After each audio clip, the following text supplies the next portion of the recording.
continued to pray and ask God to give her a child, Penina continued to harass her and insult her because she didn't have any children. And back in those days, when a woman don't have children, it was like considered a curse if she didn't have children, because their whole idea of a woman is that she's supposed to have children. And if she can't have children, it was like a curse, basically. Yeah. So Anna was distraught because she couldn't have. All right, now everybody's online. So Anna was very distraught because she could not have children. And then in her praying for God to give her a boy child, she says she promised she was never going to cut his hair, and she was going to make sure that she was going to give him to God, basically, for as long as he lived. And so what just happened here? And so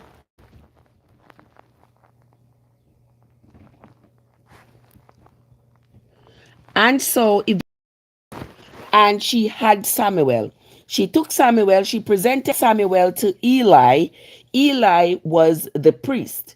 She presented Samuel to Eli, and because she wanted Samuel to serve God, because she wanted to keep her promise in presenting him to God, she took him to the rectory, gave him to Eli, the priest, so that Eli could train him, could make him into this wonderful man of God. And then she went on, God blessed her, and she had some other children. But Samuel was given to Eli for Eli to raise him well up there on Shiloh, up there in Shiloh, where that's where the people all went to give their sacrifices and ask for the great priest Eli to to sacrifice the animals for them and to plead with God on their behalf. All right. A lot of people, including myself, were taught that Eli was one of the greatest priests in the scriptures.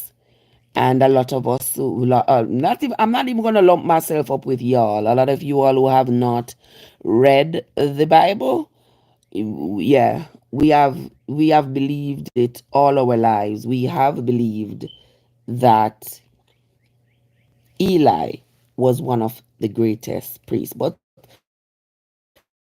those of us who have read, forward here, so on a forward here, so and let us talk a little bit. So Eli's sons, the sons that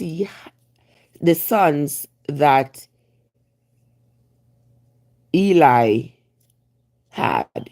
Eli's sons did not worship the God of Israel. Eli's sons worshipped Belial. And I found it to be kind of weird, because how comes Eli's sons were worshiping Belial, but Eli was a priest, an Israeli priest? Kind of strange, not true? But anyway, Eli's sons would do some of the most atrocious things, including assaulting the women who would be on their way to Shiloh to go give their sacrifices. Okay? Eli knew what his sons were doing, but he didn't do anything about it.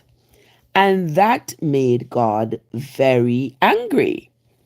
And that also gives me a lot of questions, like, okay, so God was angry that Eli's sons were in the women, causing the women to transgress, but he didn't do anything about it. He was waiting for Eli to do something about it. So does that mean that Eli had more power than him? I don't know. But he allowed Eli to serve in that prestigious position for 40 years. 40. 40 years. Eli continued to serve as the priest of those people, even though, according to the scriptures, God was so angry with him. Now, a lot of this brings up a lot of questions. A lot of questions. Because, hold on there. We can't even see too well right here, so. But look at it this way. Y'all remember, for those of you who were here in the reading, remember how God said that, well, according to the Bible, so them say God say he was angry with Eli because Eli wouldn't do anything about his bad, in bad getting sons them. He wouldn't do anything about it. God was so mad that God says what he's going to do to the house of Eli is going to ensure that everybody in a Eli house die young. They are not going to live to be old because staying alive to be old is considered to be something honorable. But here it says God is going to cause the house of Eli, everybody to die, people to die young. They're not gonna grow old. That is his punishment. He's going to cause them to beg bread. That's his punishment for them. But Eli remains up at Shiloh, attending to the people's sacrifices, all in the Lord's name. I'm not sure how y'all don't find that to be questionable. And in the same breath, Eli is training Samuel. Now, you all know in the Bible they say, oh, Samuel was chosen by God since he was a child, da da da da da da da da da. I don't think it was Samuel being chosen. It's Samuel's mother handing over Samuel because she was so grateful that she had eventually gotten pregnant at such an old age, and just having gotten pregnant in at all for her was a great feat. So she said, okay, I will give this child to God. I hope it's a man child, and I give this child to God. So it wasn't like God came and said, okay, Anna, I'm going to get you pregnant, and this child you're going to have, I want you to give it to me, etc. That wasn't the case, according to the scriptures. Okay? So why would God be so angry with Eli? Because Eli was so corrupt. And yet, God would allow Samuel to be trained by Eli. Make it make sense. Make it make sense. That doesn't sound Eli, the way your God is, according to the scripture, is chastising Eli. The way he's chastising Eli, I don't see how he would turn around and say Eli is now the best person to train Samuel. It don't make no sense to me. But I'm going by what the Bible say, not what I think or feel. Okay?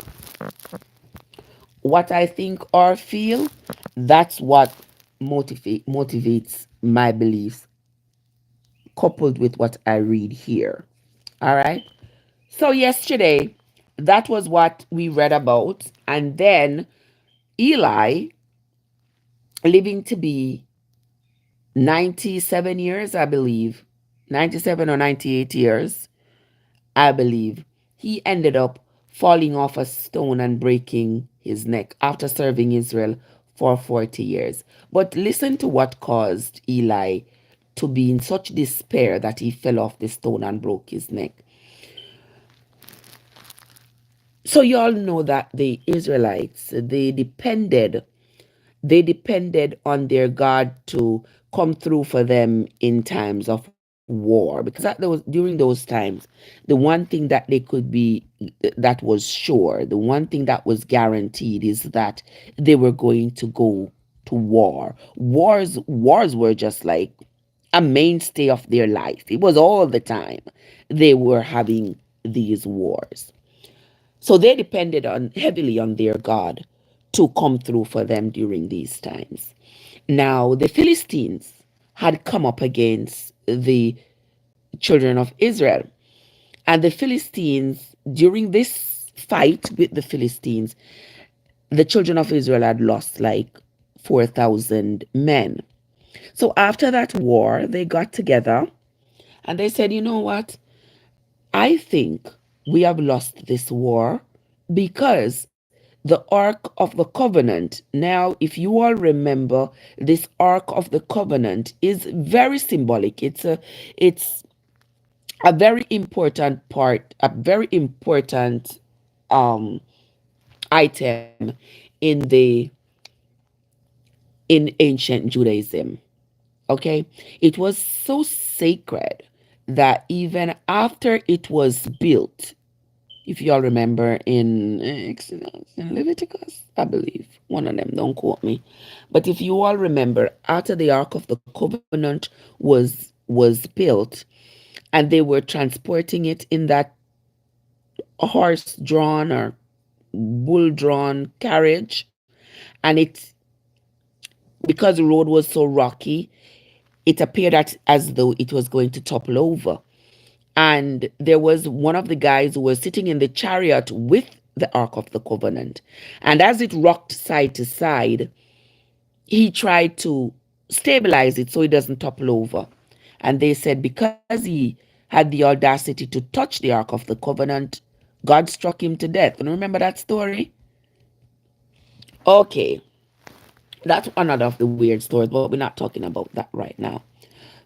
So, so the Ark of the Covenant was extremely sacred to the Jews. Now, at this particular time, when they were writing in the First Samuel's, the Ark of the Covenant was up there in Shiloh, where the people would go to make their sacrifices, where Eli was practicing. And so the children of Israel, after having fought with the Philistines and having lost 4,000 men, they decided, you know what? I think we lost because we did not have the Ark of the Covenant close by. So this is what we are going to do. Before we go up to fight against the Philistines again, we are going to go get the Ark of the Covenant from Shiloh, and we're going to bring it down here on the plains. And that way we believe our God is going to be with us. And so we'll be sure to win the next battle with the Philistines. Okay. So the Philistines come up and they fought with them again. And what do you think happened during that second war? Wow, my phone is hot like hell. Hold on there, people. Why is my phone overheating? Let me turn it off. Good Lord. Hold on. So people over there, so pour off. I gotta turn off this phone, guys. It is hot. The phone feel like it about 100 degrees.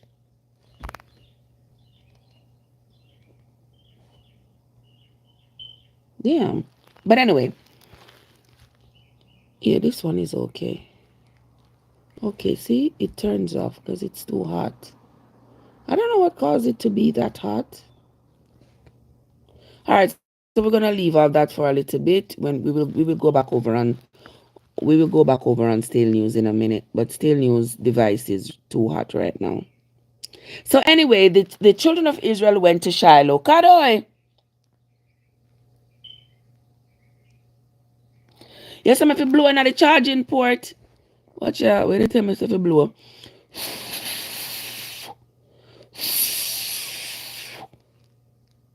That is supposed to cool it down. Okay. All right, we're going to wait a few minutes, guys, for this phone to cool down, and then we'll move right along. That's interesting. But let us continue with the story of of the story of the children of Israel in this first Samuel's. And so the children of Israel decided that before they go to war again with the Philistines, they were going to go get the Ark of the Covenant from Shiloh and bring it down to the plains where they were.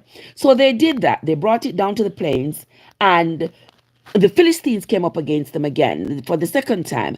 And during this war, the Philistines were able to slaughter 30,000 of the Jews. Now, this is quite interesting, because why didn't their God come through for them at that particular moment? Remember, they believed that if the Ark of the Covenant was close to them in the war, their God would protect them from the Philistines and make them be victorious. That did not happen. Instead, the Philistines slew 30,000 men and even stole the Ark of the Covenant. Yeah, them thief the Ark of the Covenant. And I'm saying that is rather interesting, because let me tell you now, let me tell you all something. You see, when people are fussing and fighting over religion, I forgive them, because they know not what they're doing. It's just foolish. Absolutely foolish. Now look at it. Uzziah. Now you all got to be following the story now. Uzziah was the man, that was his name, I think Uzziah was his name, the man who was riding in the back of the chariot with the Ark of the Covenant, and he had tried to stabilize it so he wouldn't topple over. And then they said God had struck him dead, because how dare him touch the Ark of the Covenant, right? And this guy was a Jew. Okay? Now, these people who went up to Shiloh to take the Ark of the Covenant to bring it on the plains, down on the plains, how comes God didn't strike them for touching the Ark of the Covenant? And even more than that, how comes God did not strike the Philistines who stole the Ark of the Covenant? Anybody else got questions? Okay, Bertel, good morning.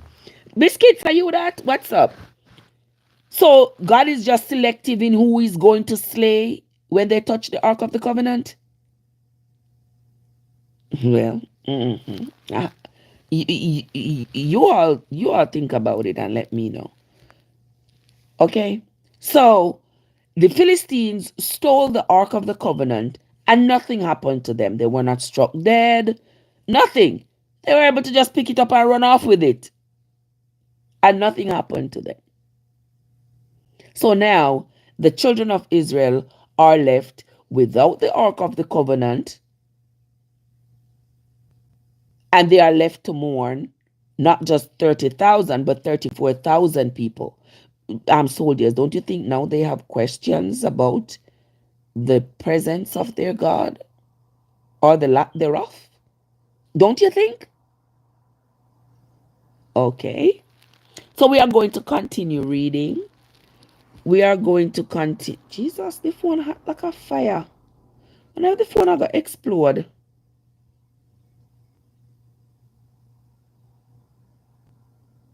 Oh, wow.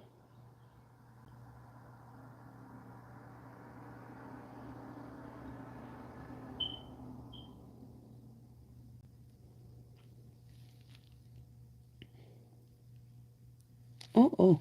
Okay, so this morning we're going to continue reading the book of First Samuel. We are going reading First Samuel chapter 5. I think yesterday we read 3 and 4. So we're going to read 5. Start at 5 this morning. All right. People can open the Bible and read with me now. Or One can just listen. Pick your choice. I really wish I could go back on the stale news thing because stale news seems so. Let me see if it's. Once upon a Hold time. on. Let me see if I'm able.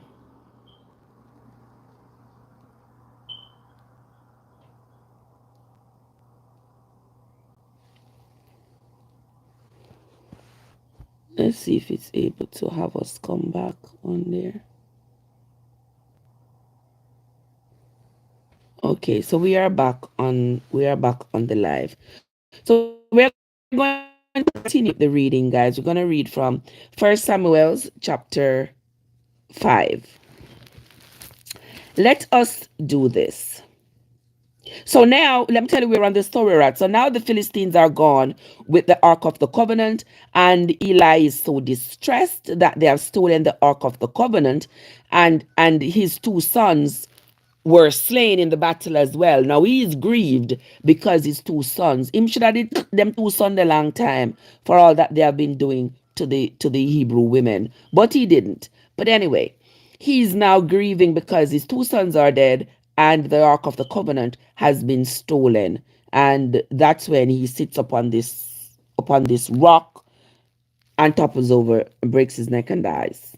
Okay, that was the end of Eli. So let us continue with the rest of the story. In 1 Samuel chapter 5, it says, "And the Philistines took the ark of God and brought it from Ebenezer unto Ashdod.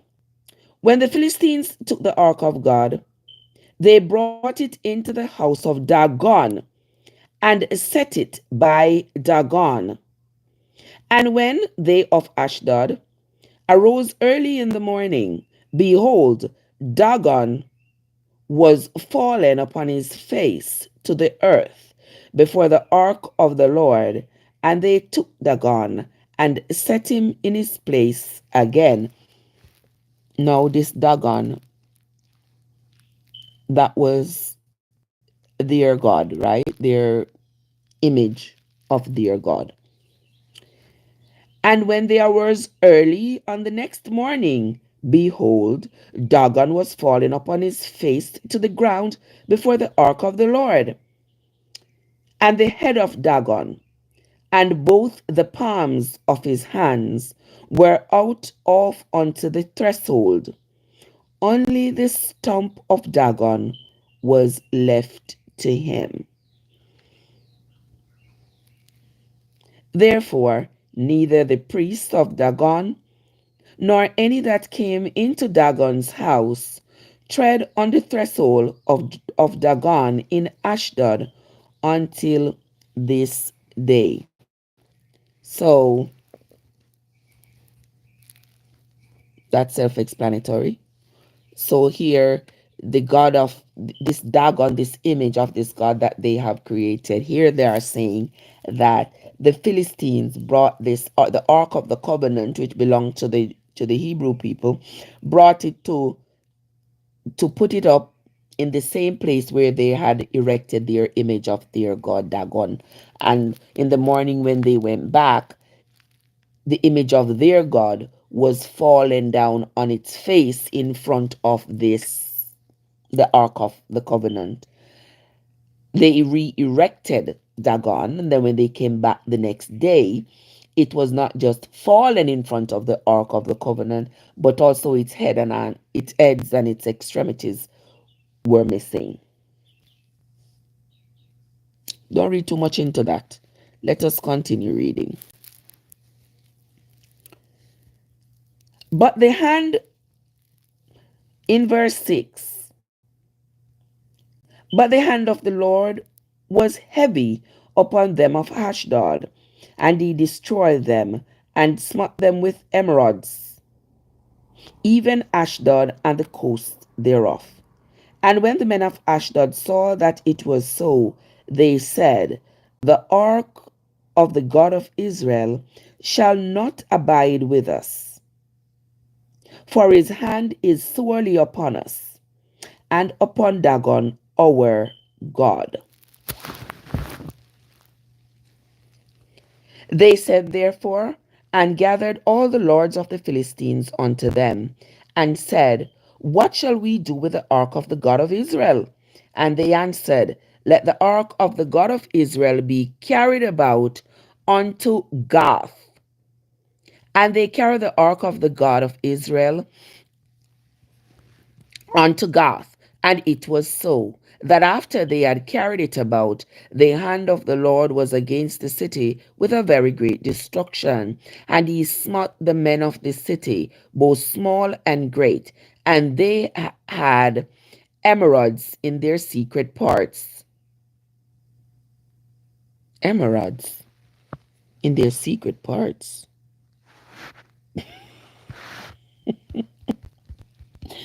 Oh, we got there.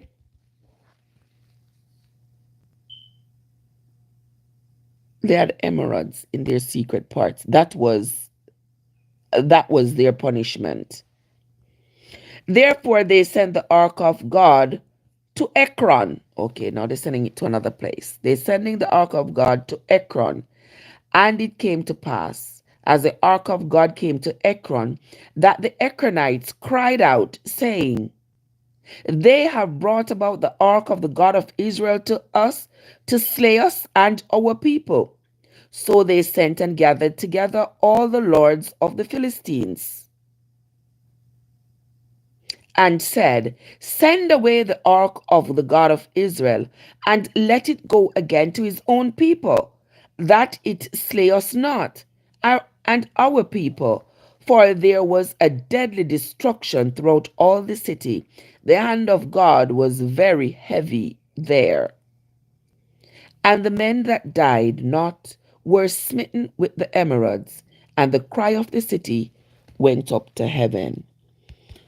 So So I guess the punishment for them having the Ark of the Covenant in their possession was that the men were going to be struck with emeralds in their private parts, and there was going to be lots of death and destruction. And they believed that it was because they had the Ark of the God of Israel in their presence when that's not where it was supposed to be. Okay, let us continue. Flex, what's up? How you doing? Let us continue. We're moving on to chapter 6. We just finished reading chapter 5. Chapter 6 says, And the ark of the Lord was in the country of the Philistines for 7 months. And the Philistines called for the priests and the diviners, saying, What shall we do to the ark of the Lord? Tell us wherewith we shall send it to his place. And they said, If he send away the ark of the God of Israel, send it not empty, but in any wise return him a trespass offering. Then ye shall be healed, and it shall be known to you why his hand is not removed from you. Then they said, What shall be the trespass offering which we shall return to him? And they answered, 5 golden emeralds and 5 golden mice. Really? According to the number of the lords of the Philistines. For one plague was on you all and on your lords. Wherefore ye shall make images of your emeralds and images of your mice that mar the land, and ye shall give glory unto the God of Israel. Peradventure he will lighten his hand from off you, and from off your gods, and from off your land. You know the thing I not understand? The thing that I don't understand is um why this God have to be so brutal with people who don't worship him, or people who don't, quote unquote, follow him. Why he gotta be so angry? Um, why you gotta be so angry? Why is anger gotta take such a deadly toll? I don't understand it. How comes they don't put, how comes, according to the literature in the Bible, this God does not appear to give grace, to be forgiving and kind? He's just like on a rampage of death and destruction, especially if you don't do as he says. And I know people are going to say, oh, there's consequences for actions. Yes, but when it comes on to a God, I mean, come on now. But let us continue. Somebody says the emeralds are hemorrhoids. And you know why I don't think it is hemorrhoids? Because, look here, he says they should use their emeralds to make images and to make 5 golden emeralds. They, I mean, they must make an image of the emeralds. The, the, how are they going to make golden images of emeralds? That doesn't sound plausible to me. I understand when they say they make the golden images of the mice. Look in chapter 6 and verse 4. It says, then they said, what shall be the trespass offering which we shall return to him? And they answered, 5 golden emeralds and 5 golden mice, according to the number of the lords of the Philistines. For one plague was on you all and on your lords. See, you see what I say? That's what caused me to not believe that it meant hemorrhoids. But what else? What could they say in their private parts was this emeralds?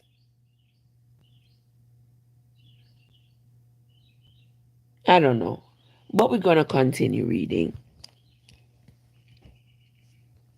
Wherefore ye shall make images of your emeralds and images of your mice that mar the land, and ye shall give glory unto the God of Israel. Peradventure he will lighten his hand from off you, and from off your gods, and from off your land.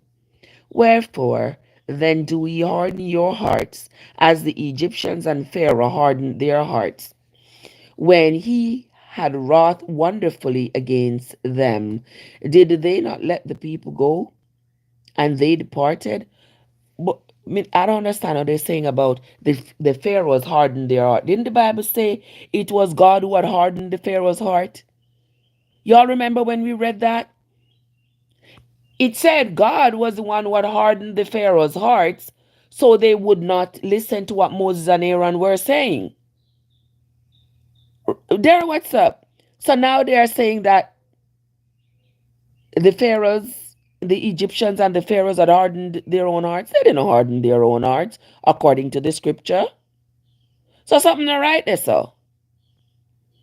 Yeah, some truth is not being told right there.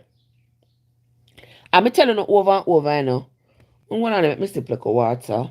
But I'm telling you over and over, say, the people who did the collections, the people who collected the ancient writings that they put in the Bible. Mr. West, what's up? How you doing, my love?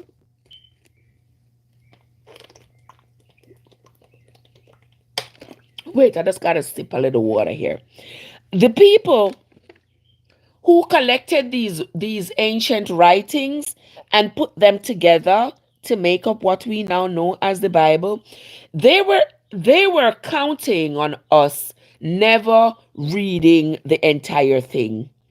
They were counting on us never even attempting to read the entire Bible. Excuse me. So if we never read the entire Bible, we would never discover the discrepancies. And now that we are reading the entire Bible and we are coming across these discrepancies, we are like, what in the world? What happened? Clearly, it wasn't vetted. Yeah, that's the truth. It's not like you write a paper and you have several people who read it, go it over, and vet it to make sure the information is not duplicated, is not. Oh, thank you, Mr. West. It's not ambiguous, it's not misleading, and that sort of thing. We're not so lucky with the Bible. That's why we end up finding all these discrepancies and all these unanswered questions. These questions, we can't answer these questions, and it brings about a measure of confusion. Yes, it does. I'm phone I get back hot. Yeah. Excuse me. Yes, Mr. West. Mr. West, I see you here and there. Thank you, my love. Yeah. So we are going to continue because here the Bible is talking about the Egyptians and the Pharaohs having hardened their hearts. Yes, Wisdom, you have to call them up. The truth is the truth. The truth is the truth. So, so here now in the book of Samuel is saying that the Egyptians and the Pharaohs hardened their hearts. Anyway,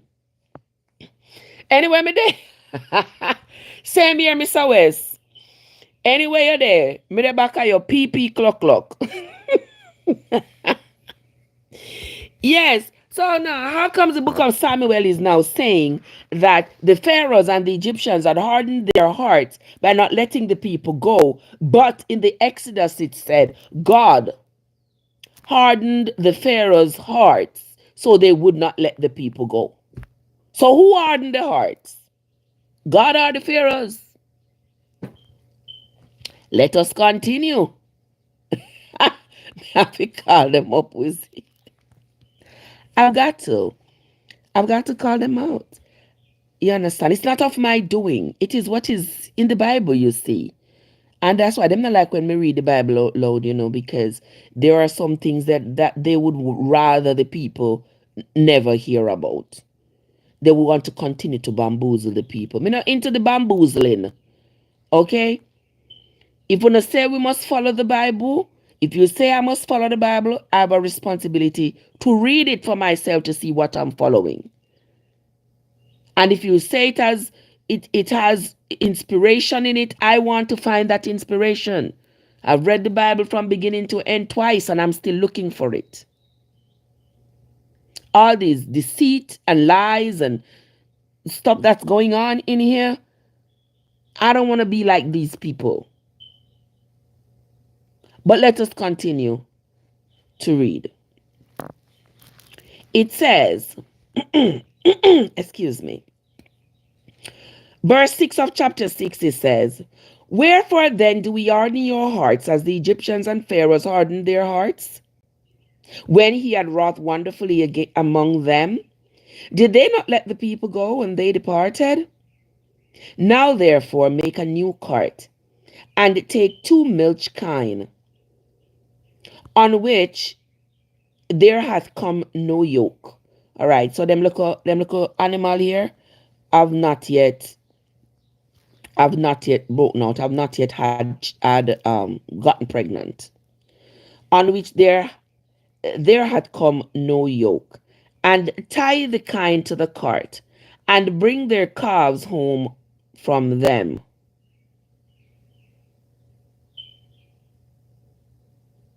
Hold on. Bring them 2 milch kine. There's been no yoke yet on them. Okay, them not use them yet to plow the land. My bad. Okay?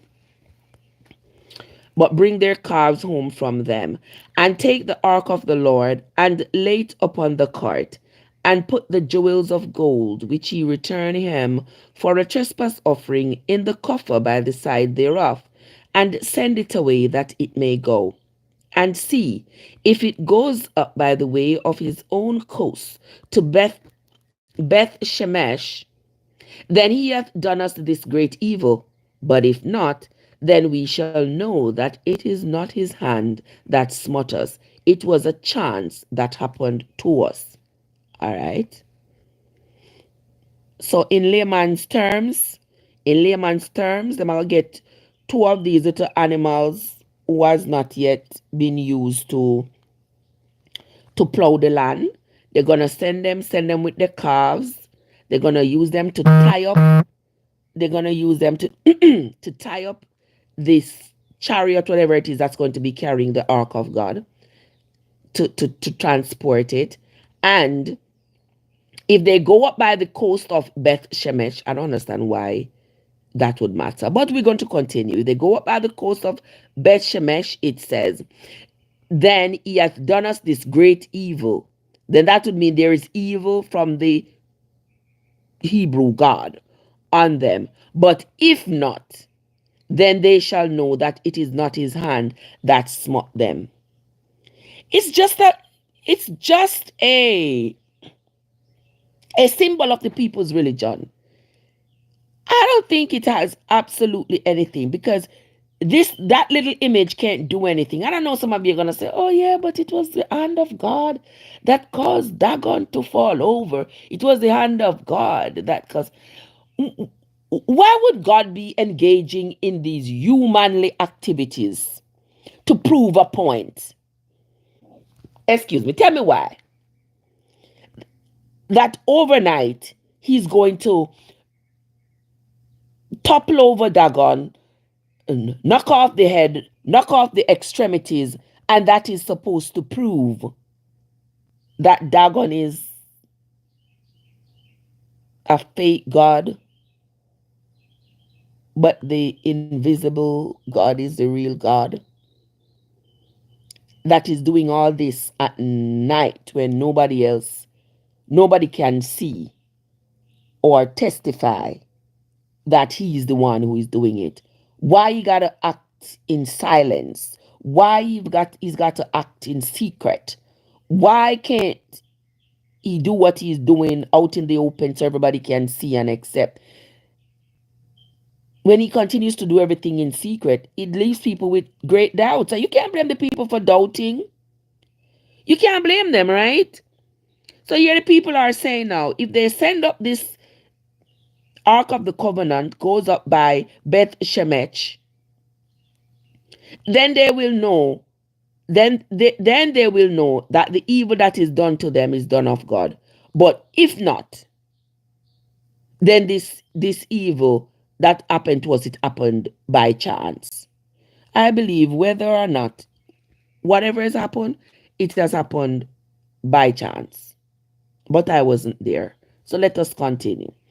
And the men did so. And this did so means that they sent up the Ark of the Covenant by Beth Shemesh, by that route,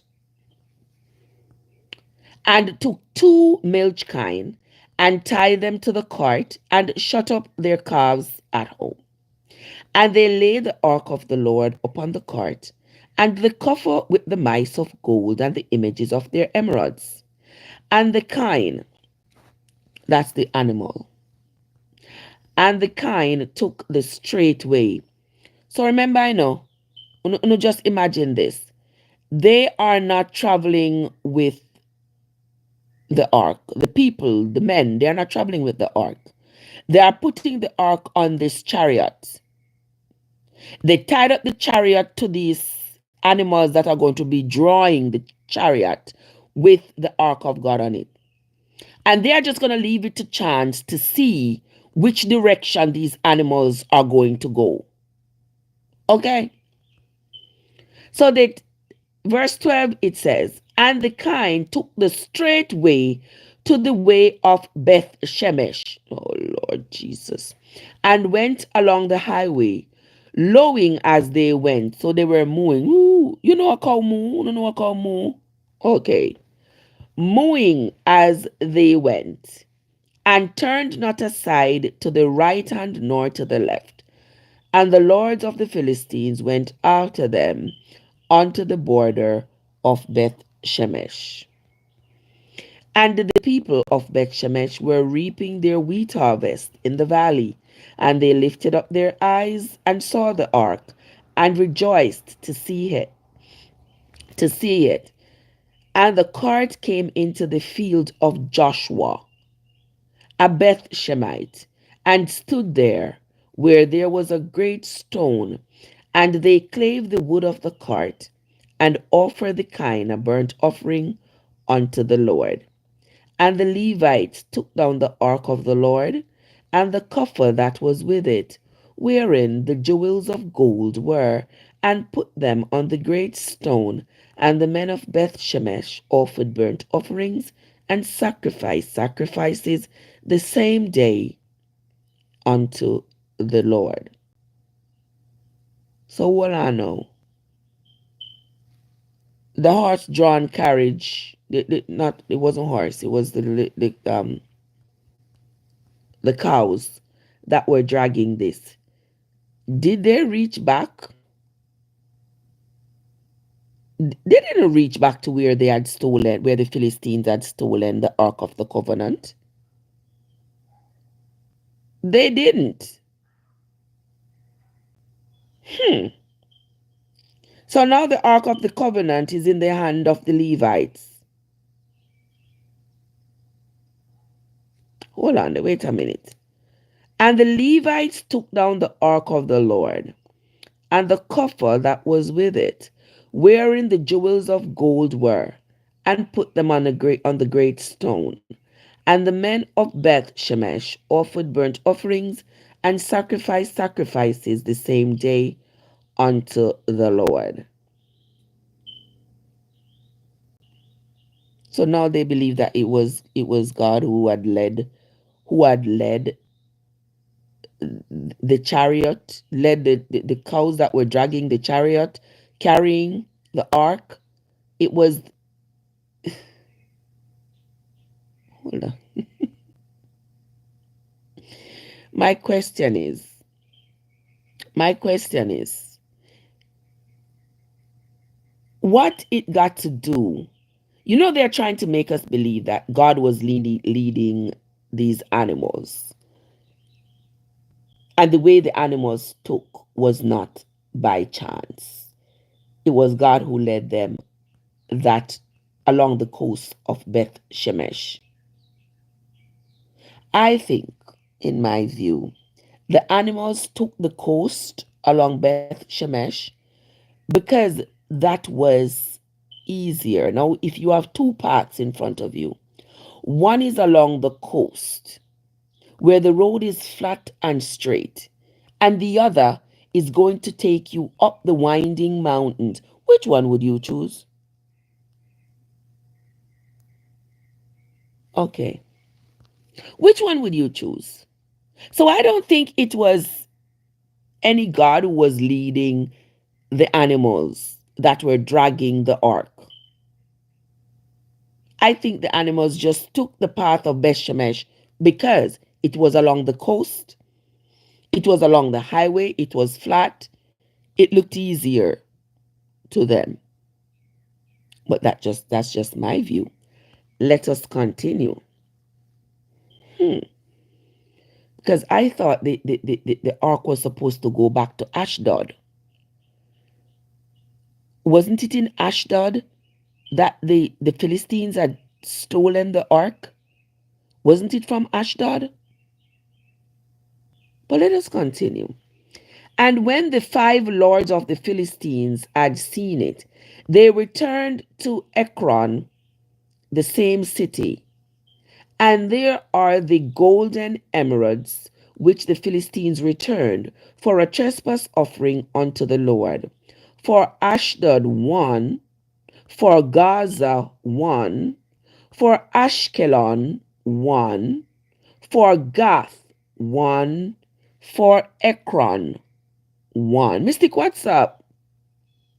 And the golden mice, according to the number of all the cities of the Philistines, belonging to the 5 lords, both of fenced cities and of country villages, even unto the great stone of Abel.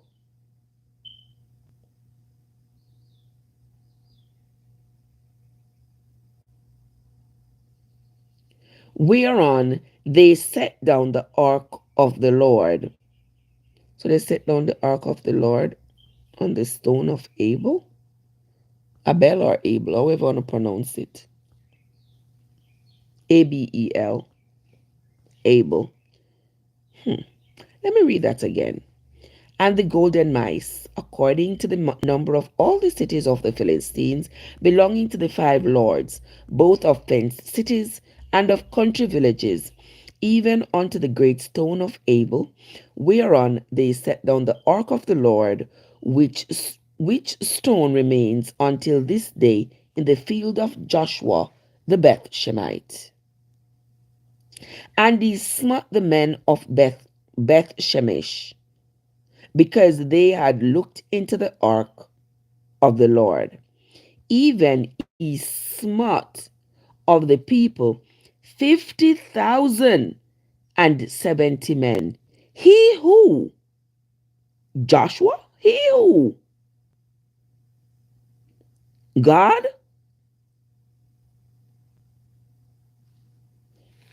Hold on. Hold on there, people. Which he they talking about? The Lord? What was this reason now for smiting 50,070 men? What's going on here?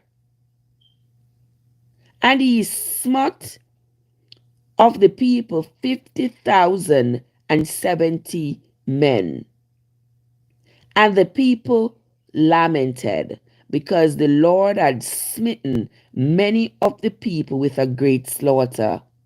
But why? I thought the people were doing good by sending back the Ark of the Covenant. So, okay. He smites 50,070 men.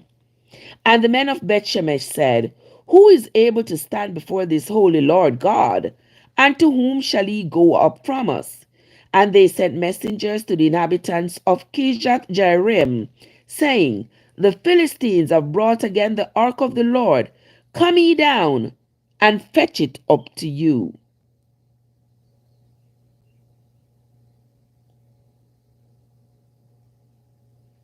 A whole lot of the killing in the Bible isn't justified. But we're going to continue.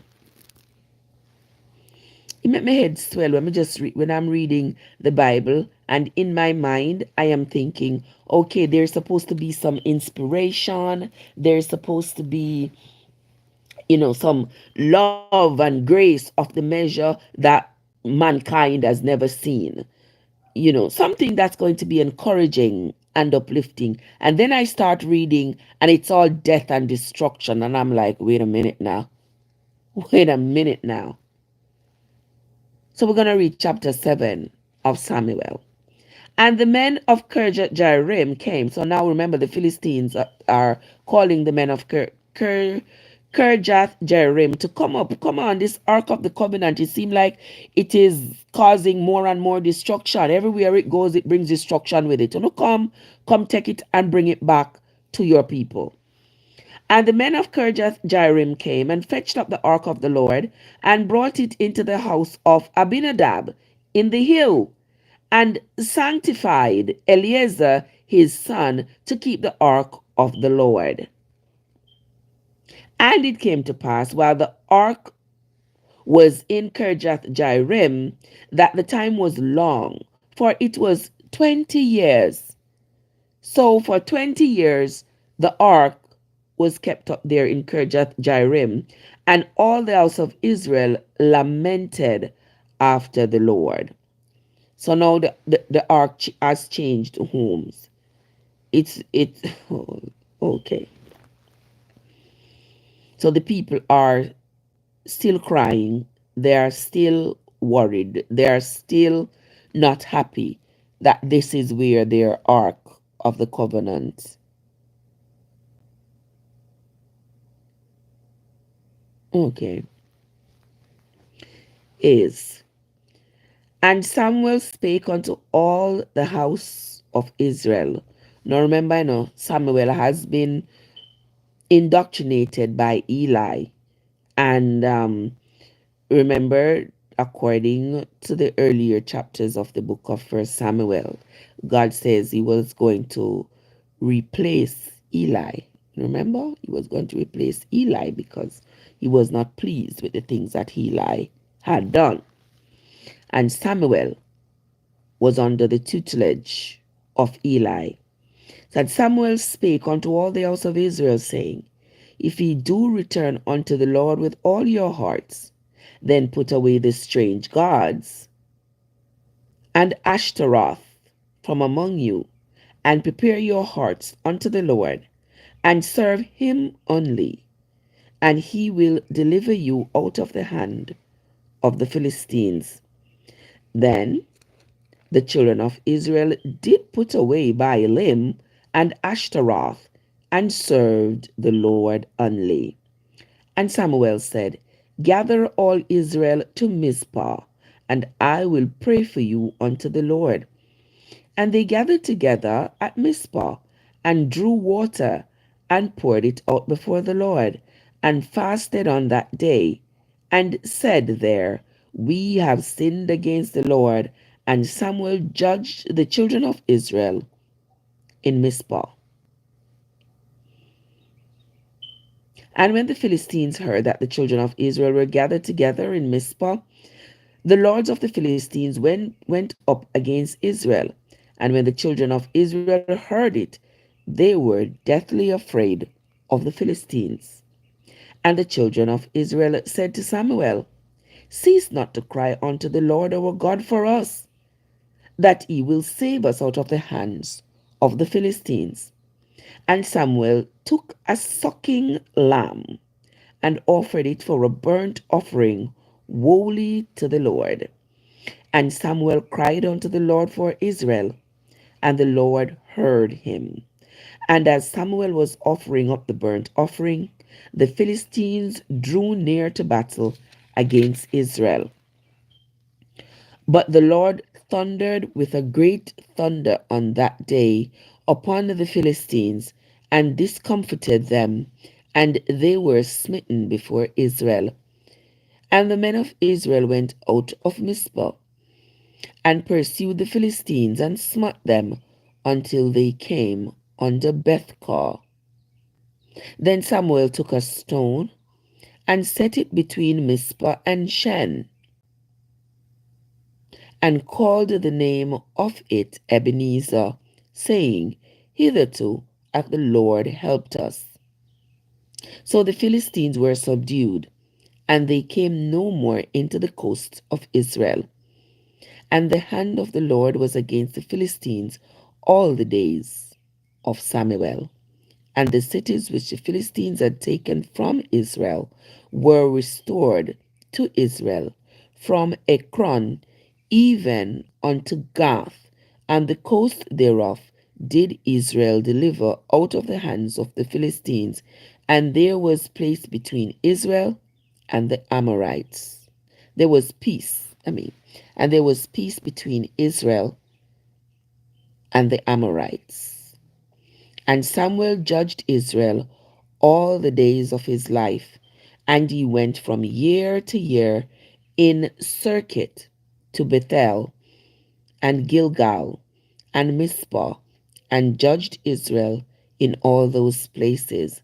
And his return was to Ramah, for there was his house, and there he judged Israel, and there he built an altar unto the Lord.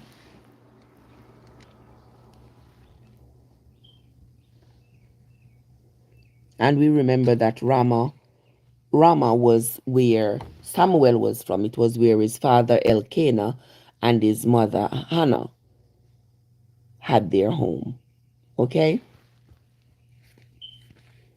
Let us read number First Samuel chapters 8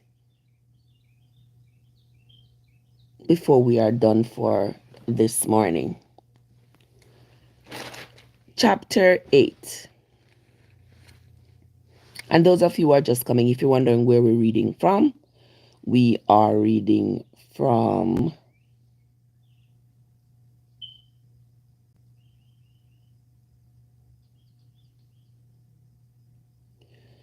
this person is asking me to go live with them to bring them up, But TikTok says this person's life has very uncomfortable,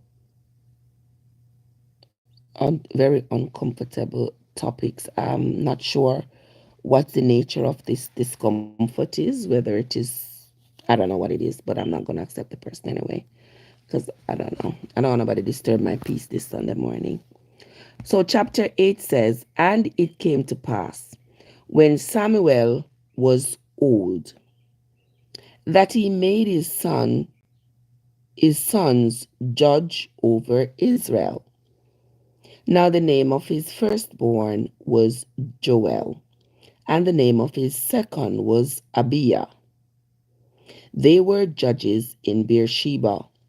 And his sons walked not in his ways, but turned aside after lucre, and took bribes, and perverted judgment. Then all the elders of Israel gathered themselves together, and came to Samuel unto Ramah, and said unto him, Behold, thou art old, and thy sons walk not in thy ways. Now make us a king to judge us like all the nations. But the thing displeased Samuel when they said, Give us a king to judge us. And Samuel prayed unto the Lord.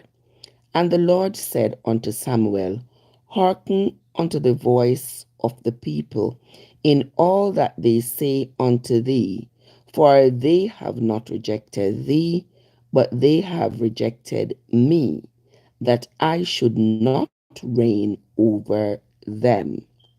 According to all the works which they have done since the day that I brought them up out of Egypt, even unto this day, wherewith they have forsaken me, and served other gods, so do they also unto thee. Now therefore hearken unto their voice. Howbeit yet protest solemnly unto them, and show them the manner of the king that shall reign over them. And Samuel told all the words of the Lord unto the people that ask of him a king. All right. So Samuel allowed his sons, Joel and Abiah, to be the judges, because that's how it went back in the day. All that curry favor, yeah, he is handing down his power and authority to his sons, despite the fact that his sons are not fit for the position.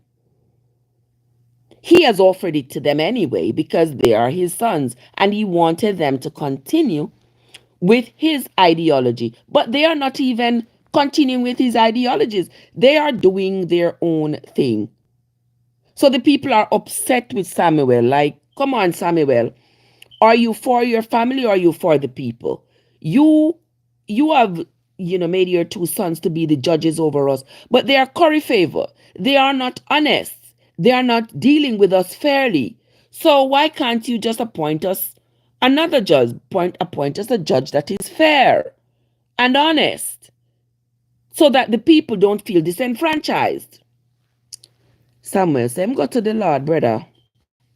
Sam say, he says, And Samuel told all the words of the Lord unto the people that asked him for a king. And he said, This will be the manner of the king that shall reign over you.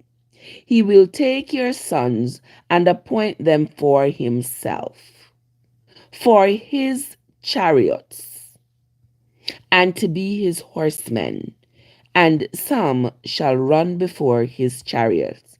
And he will appoint him captains over thousands, and captains over fifties, and will set them to ear his ground, and to reap his harvest, and to make his instruments of war, and instruments of his chariots. And he will take your daughters to be confectionaries, and to be cooks, and to be bakers. And he will take your fields, and your vineyards, and your olive yards, even the best of them, and give them to his servants. And he will take the tenth of your seed, and of your vineyards, and give to his officers and to his servants. And he will take your men servants and your maid servants and your goodliest young men and your asses, and put them to his work. He will take the tenth of your sheep, and he shall be his servants. And he shall cry out in that day because of your king, which he shall have chosen you. And the Lord will not hear you in that day. Now, now, hear this. Hear this. So Samuel is sort of discouraging the people. Hear that Samuel do.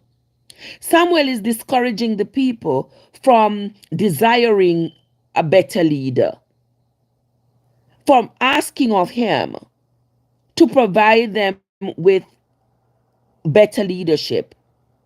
Samuel has appointed his two sons to lead the people. Now, if you not just come in, let me break it down for you. So Samuel is old. Samuel has been the judge of the Hebrew people for all his life. Now that he's old and frail, he's handing down his authority, his power, to his two sons, Joel and Abiah. But these two sons are so corrupt that the people don't want to have them as their rulers. The people say, you give us your two sons, but your two sons, them are all demon, them all devil. They are dishonest. They're not spitting justice right. So we don't want them. And Samuel go say, go talk to the Lord for the people. And then Samuel say, if you not take my sons, the next person we are not take. Any other person that is appointed to you. You see, my guest let the people them. This is what this person is going to do to you. He's going to make your women to be confectioners and bakers. He's going to take a tenth of your vineyards. He's going to do all these things. It's like a politician gaslighting the people, telling the people, oh, this is what's gonna happen if that person become your president. This is what that person is going to do. Da da da da da da da da. You see why I'm telling you, say the Bible and politics is closely intertwined. Because look at this ish now where Samuel telling the people them. If the people them get another king. Samuel, the people say them want another king. Give the people them another king. The people them say them don't want your two sons to be the judges because your sons are curry favor. They are not acting in accordance with the Hebrew law. What's so hard about that for understand? And you yourself can see that your two sons are not acting in accordance with the Hebrew laws. So the people them don't want him. No, you don't want them. Now you're going to gaslight the people and tell the people, oh, I went to God. And God said, anybody else you get, that person is going to steal your land. That person is going to steal your vineyard. That person is going to make your men servant go build chariots and make your women go work in bakeries and make candy and all of this. Is that what y'all want? Really, Samuel? Like, seriously?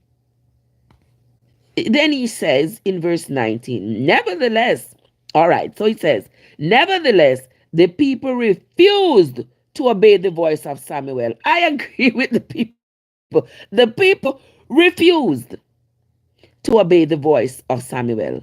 And they said, no, but we will have a king over us, that we also may be like all the other nations, and that our king may judge us and go out before us and fight our battles. And Samuel heard all the words of the people, and he rehearsed them in the ears of the Lord. Why Samuel, an ordinary man, would have to go tell the Lord what the people say? Isn't the Lord supposed to be everywhere, seeing and hearing everything? I'm just asking. Isn't the Lord supposed to be everywhere, seeing and hearing everything that everybody is saying, even what you are thinking. Where you say, only my God. So here we get Saul. Run that by me again. Only my God. So here we get Saul. Are you saying that he's saying that this God is only his? Me not get it. Me not get it. But Samuel heard all these words and he went to rehearse them in the ears of the Lord. And I find that to be so problematic. Why it has to be always these special individuals who are the only ones who can communicate with this Lord, and why this Lord is not able to hear what the people are saying for themselves. He shouldn't have to be the one to go tell God what the people them say. God, now should I hear it already? What you say? OMG. So here we get Saul. How Saul did do again, God? You mean Saul as in the one what did turn Paul? Or Saul as in the one that was running after David? Which one are the Saul them? A whole heap of Saul we have, Oh, you're talking about the King Saul. So that was the one who was alive during David's time. Okay, so now I get you. Now I get you. Now that's where Saul came in as the people's king. That's how the story did go, right? When the people them didn't want Samuel's sons, then they ended up with Saul, I believe. But let us continue reading. I'm sure we will figure it out. And Samuel heard all the words of the people, and he rehearsed them in the ears of the Lord. And the Lord said to Samuel, hearken unto their voice, and give them a king. And Samuel said unto the men of Israel, go ye, every man, unto his city.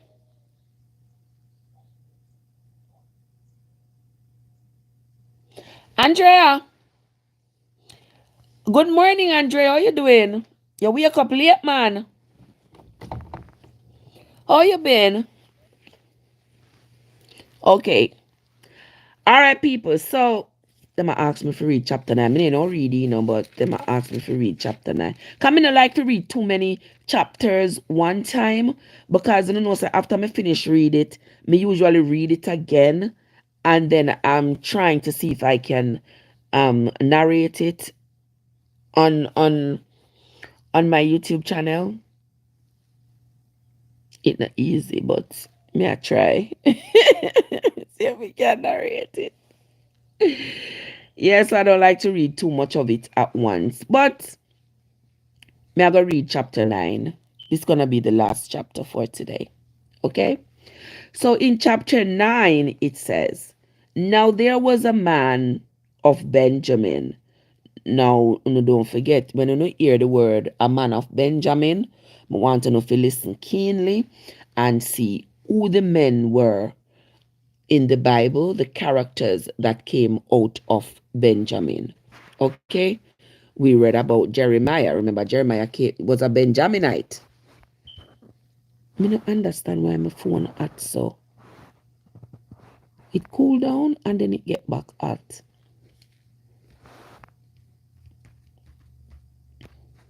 Okay.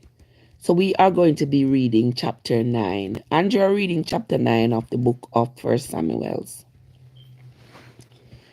Now there was a man of Benjamin whose name was Kish. I want to keep that name there in mind, Kish, the son of Abiel, the son of Zeror, the son of Bechorath, the son of Aphiah, a Benjaminite, a mighty man of power.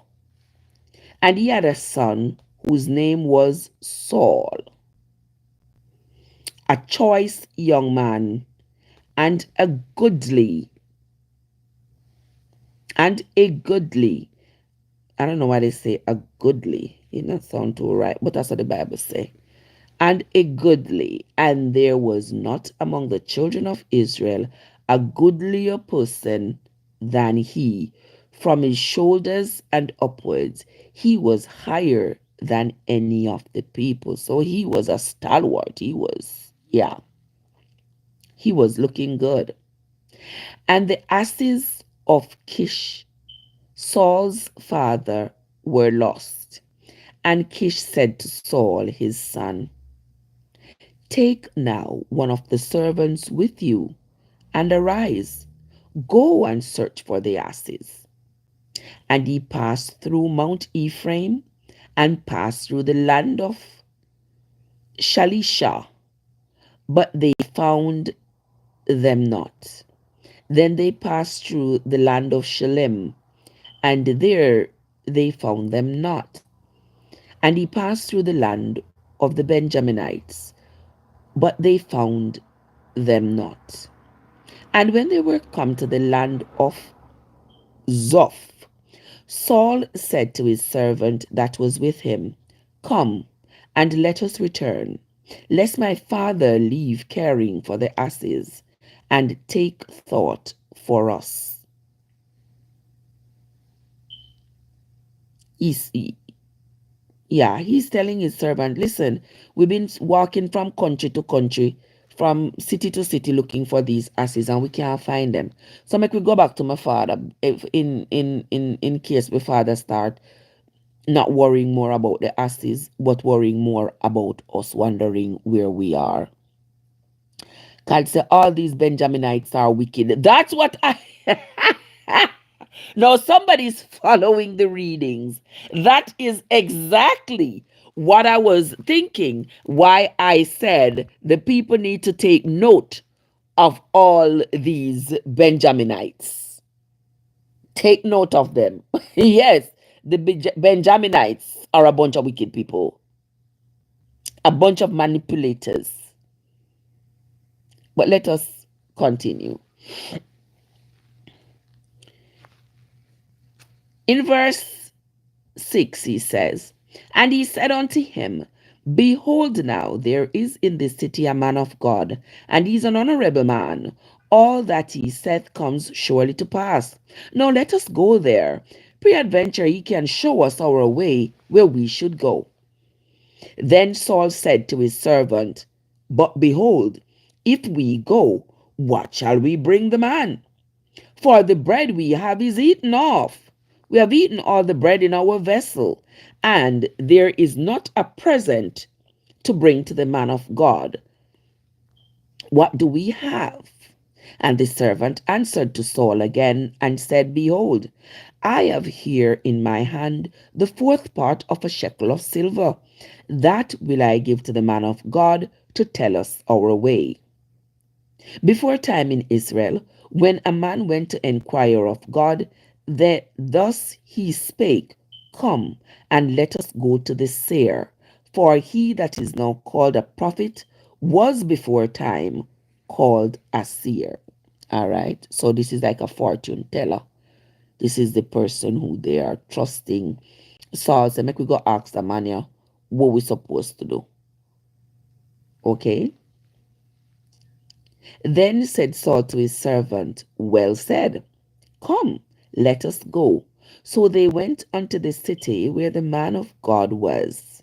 And as they went up the hill to the city, they found young maidens going out to draw water, and said unto them, is there a seer here?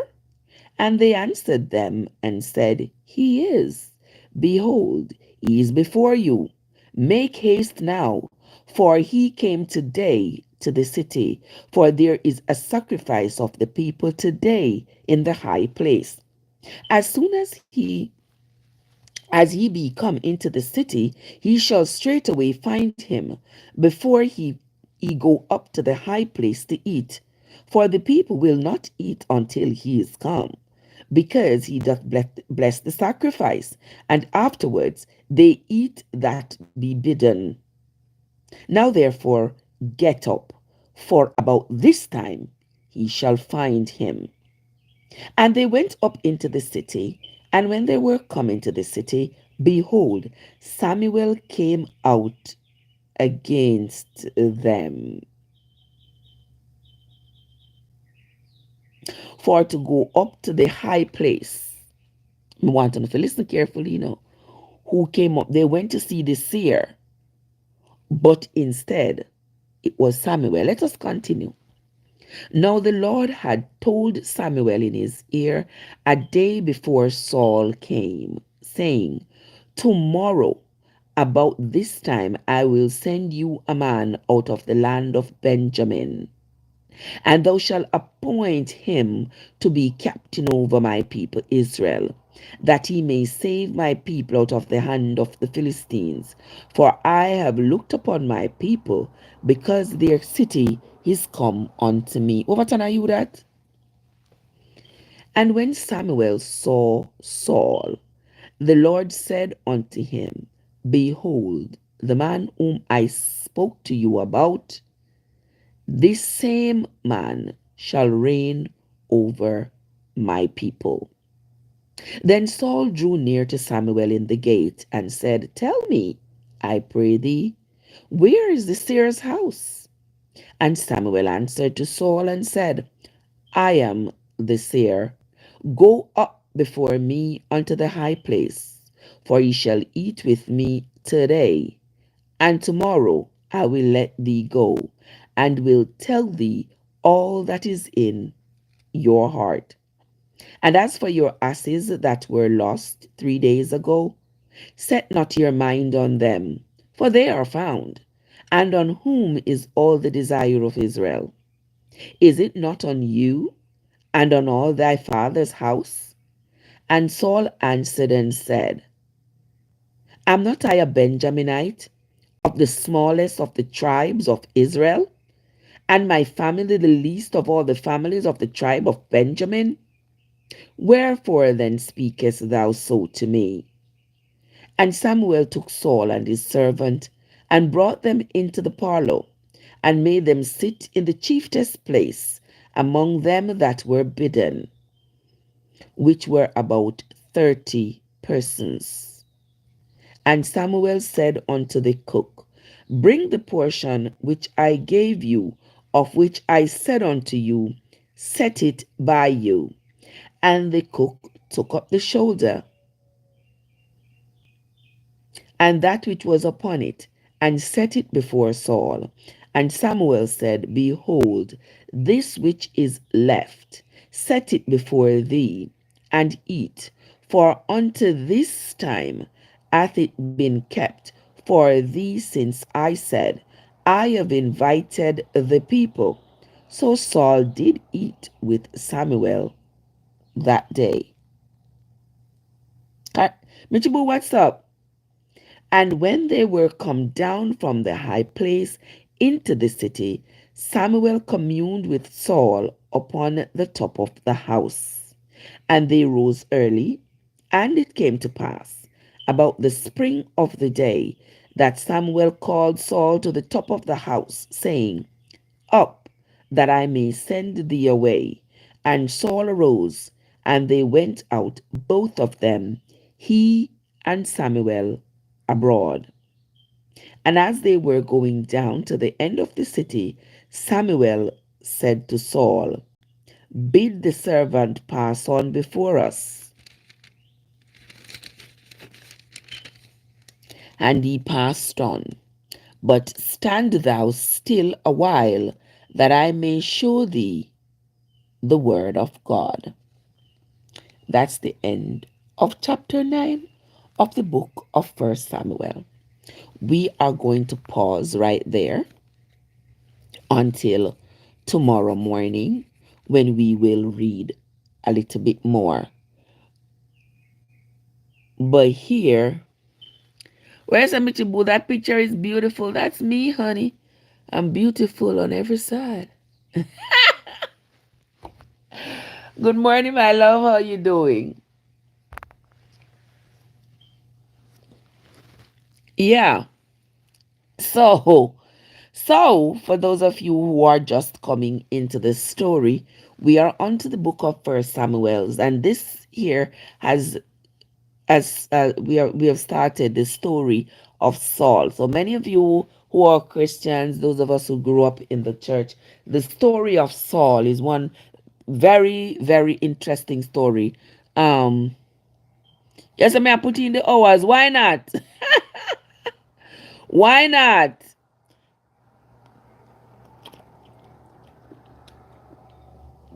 Wait, I had to wet my whistle there a little bit. Yeah. So here, the story of Saul. Saul, you all see how Saul ended up with disappointment over the children of Israel, right?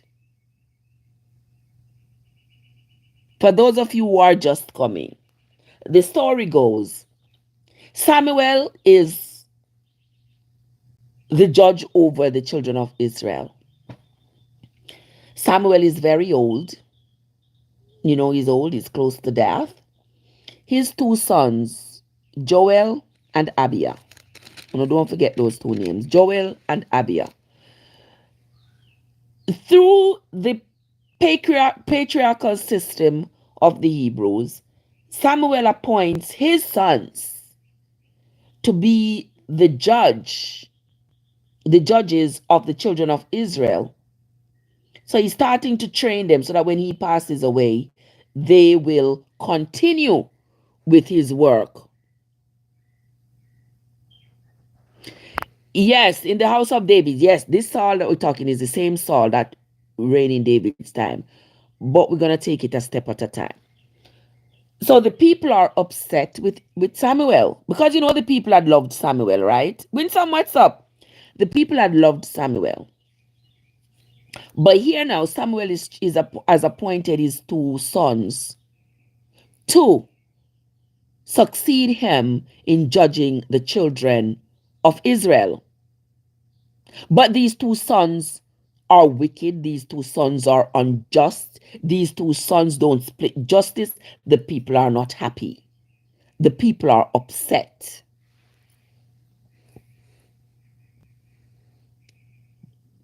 So the people go to Samuel and they say, listen, Samuel,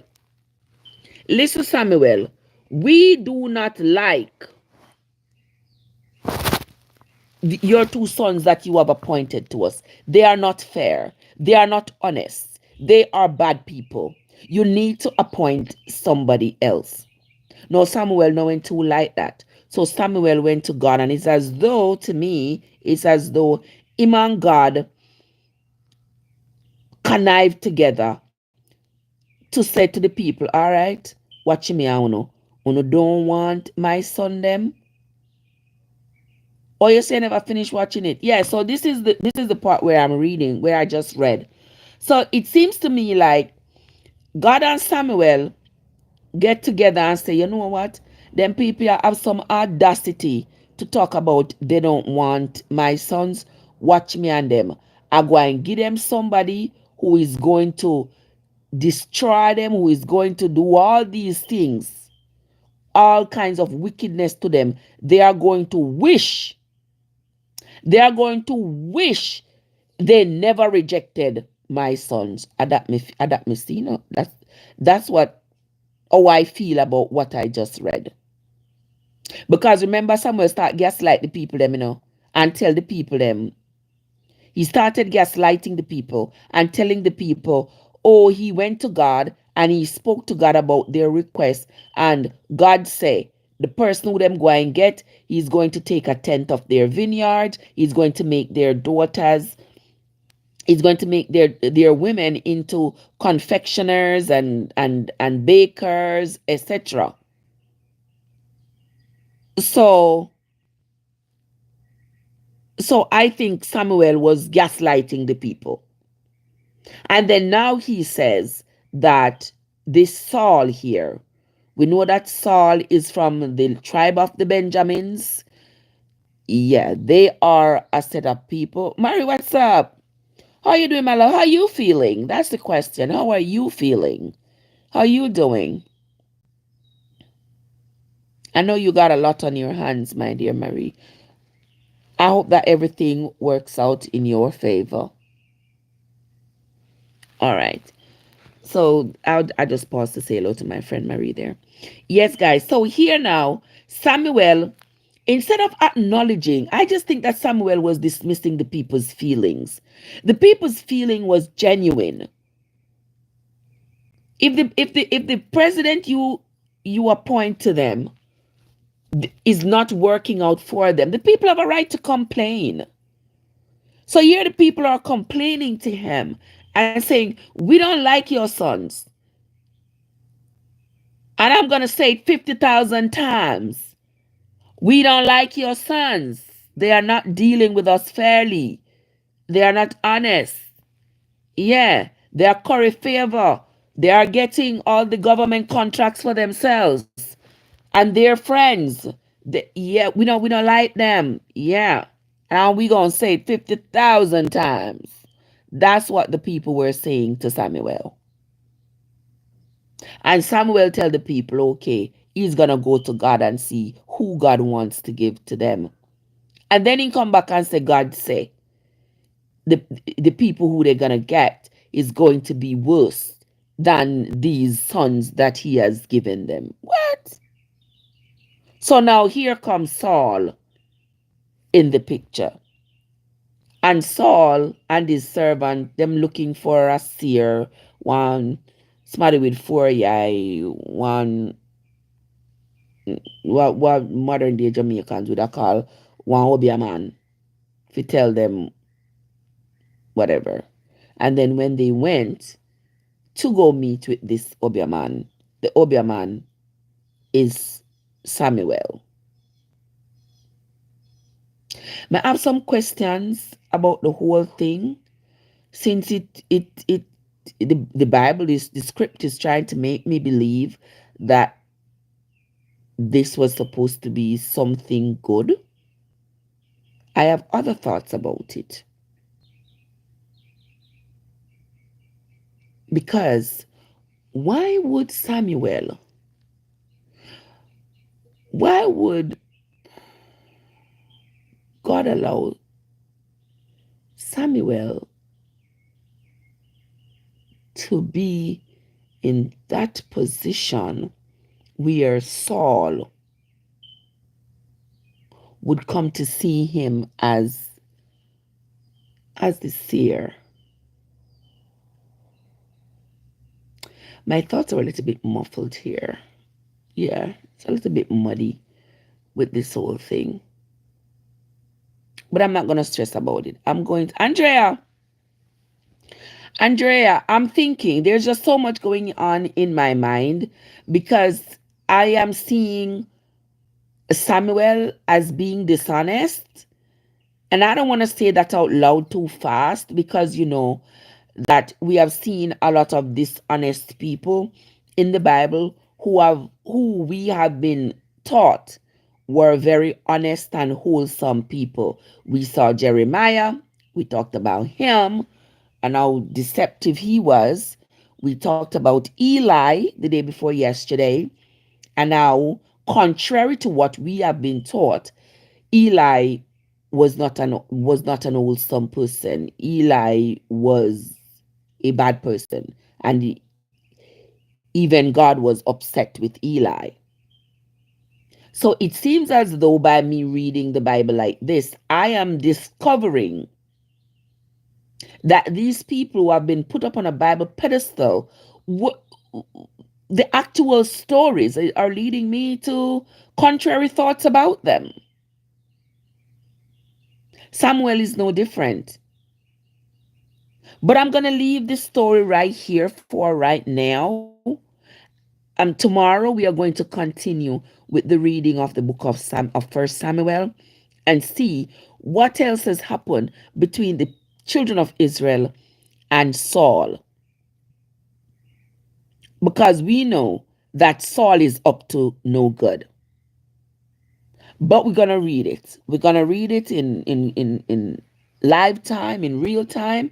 We are going to read it and see how well we can tie in what is happening right now in our country, with what is happening right now here, because there's a lot of politics going on right here in the book of First Samuel between Samuel and his children and Saul. There's a lot of politics going on. So we are going to come back tomorrow and continue reading the book of First Samuel. I think First Samuel go all the way to like 27, 28, somewhere around there. So we have a good little while to finish reading the book of Samuel, maybe a few more days. Okay, guys.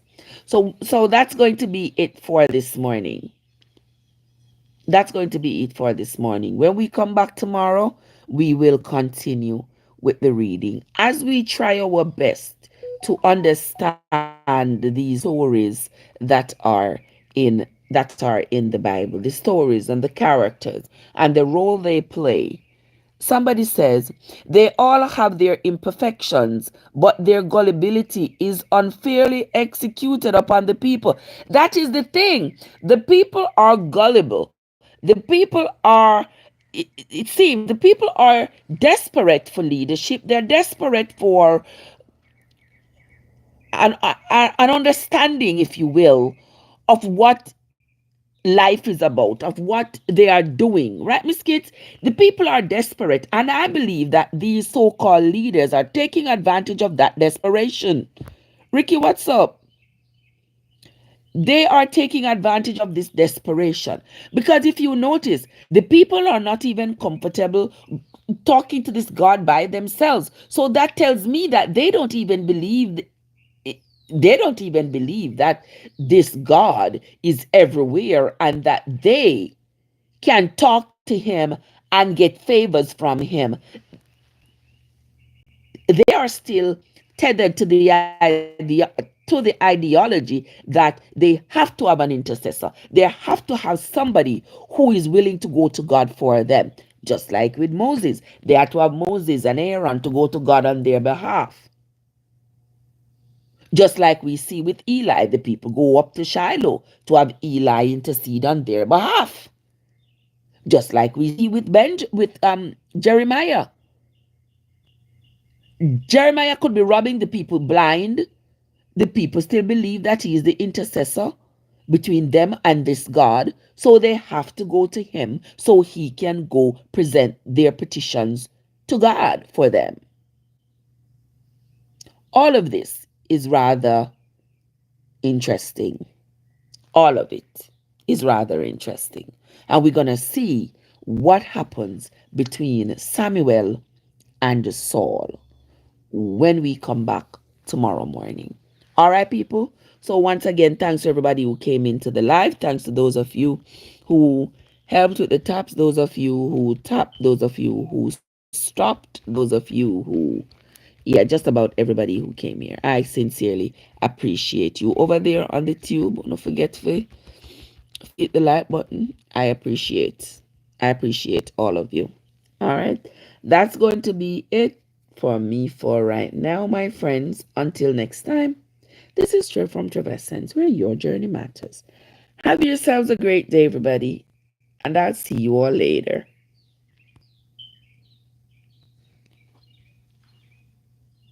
Awe kade. And this phone really do need turning off because the phone hot like fire. The phone is hot like fire. Yes, Andrea, their leadership